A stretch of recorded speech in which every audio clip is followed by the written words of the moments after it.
ఈ picture start చేసి finish చేసేలోపు నాకున్న ఓపికంతా అయిపోతుందేమో అన్నంత భయమేసిందనమాట. అసలేం జరిగిందంటే, సరే సరదాగా కూర్చొని పిక్చర్ స్టార్ట్ చేద్దామని చెప్పి ఒక నెమలి వేద్దాము అని చెప్పి స్టార్ట్ చేశాననమాట.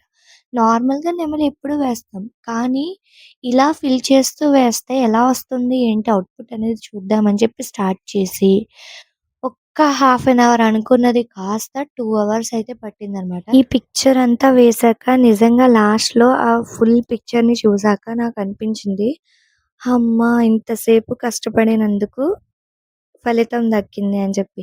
దీనివల్ల యూజ్ ఏంటి అంటే అదొక సాటిస్ఫాక్షన్ అంతే. చాలా మందికి కొన్ని కొన్ని సార్లు తనని తాను ఉన్న సిట్యుయేషన్ డైవర్ట్ చేసుకోవడం కోసం కొన్ని కొన్ని పనులనేవి చేస్తూ ఉంటారు. సాంగ్స్ వినడం కానీ, డ్రాయింగ్ వేయడం కానీ. సో, నాకైతే డ్రాయింగ్ వేయడం ఇష్టమే.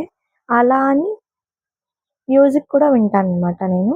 సో, ఈ పిక్చర్ చూసాక మీకేమనిపించింది? ఈ డ్రాయింగ్ ఎలా ఉందో ఖచ్చితంగా కామెంట్ చేయండి. Thanks for watching. Bye bye.